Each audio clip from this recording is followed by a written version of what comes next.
Hindi film industry की सबसे खूबसूरत अदाकारा मधुबाला का जन्म 14 फरवरी 1933 को पिता अताउल्ला खां और माता आयशा बेगम के घर में हुआ।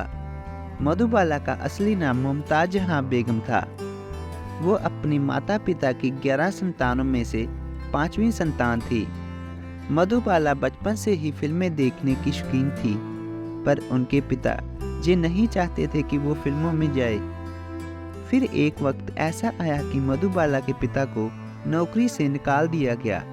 घर की आर्थिक हालत बहुत खराब हो गई थी, इसलिए मजबूरी में मधुबाला को गाने के लिए ऑल इंडिया रेडियो स्टेशन पर काम करना पड़ा।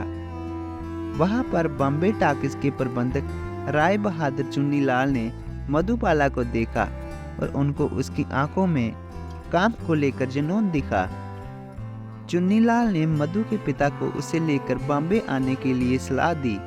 जब मधुबाला सिर्फ 8 साल की थी तो उसके पिता अपने परिवार समेत बॉम्बे पहुंच गए। शुरू में फिल्मों में मधुबाला को छोटे छोटे रोल मिले। इसके बाद 1940 के दशक में मधुबाला को प्रमुख भूमिकाएं मिलने लगी, जैसे कि 1947 में आया नाटक नीलकमल से उनकी चर्चा घर घर होने लगी।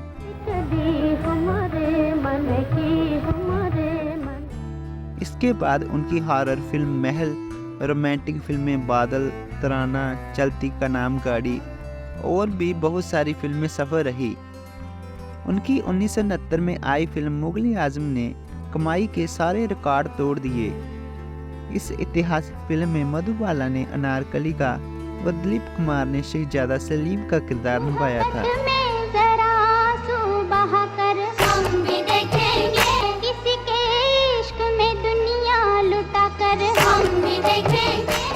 मुगल आजम मधुबाला के जीवन की सबसे सफल फिल्म मानी जाती है। वो उस दौर की सबसे महंगी एक्ट्रेस में से एक थी। 1944 में बनी फिल्म ज्वार भाटा के सेट पर मधुबाला पहली बार दिलीप कुमार से मिली। इसके बाद 1951 में बनी फिल्म तराना के दौरान दोनों में एक रिश्ते की शुरुआत हुई। इसी दौरान B.R. चोपड़ा ने मधुबाला और दिलीप कुमार को अपनी फिल्म नया दौर के लिए साइन किया।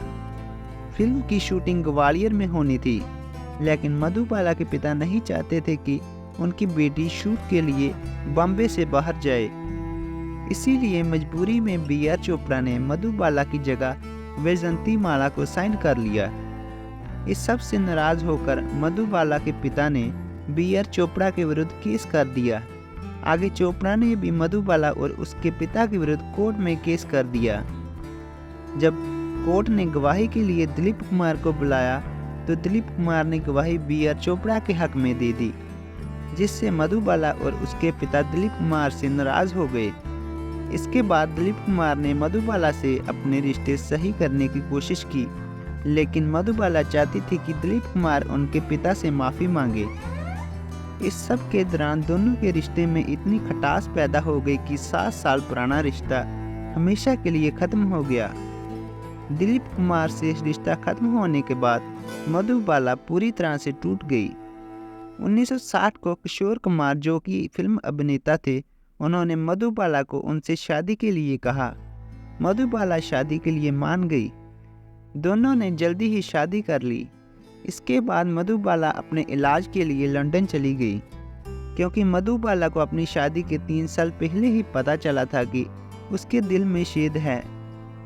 लंदन में डॉक्टरों ने उन्हें स्पष्ट रूप में कह दिया कि वो अब ज़्यादा देर जीवित नहीं रह सकती, उनके पास बहुत कम समय है। लंदन से लौटने के बाद मधुबाला और किशोर कुमार अलग अलग रहने लगे। इसके कई कारण थे, जैसे कि दोनों के परिवारों द्वारा अंतरधार्मिक विवाह को स्वीकार न करना और मधुबाला की सेहत का दिन ब दिन खराब होना। बेशक दोनों के बीच का रिश्ता खत्म हो गया, पर दोनों ने कभी भी तलाक नहीं लिया। आखिर 23 फरवरी 1969 को मधुबाला ने अपने घर मुंबई में आखिरी सांसें ली। मधुबाला एक खूबसूरत अभिनेत्री के साथ साथ एक जिंदा दिल इंसान भी थी। उन्होंने बहुत सारे ज़रूरतमंद लोगों की अपने जीवन में मदद की थी।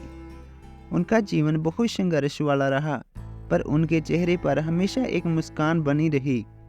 तो अगर आपको ये वीडियो अच्छी लगी तो चैनल को सब्सक्राइब करना ना भूलिए। मिलते हैं किसी अगली वीडियो में, तब तक के लिए जय हिंद।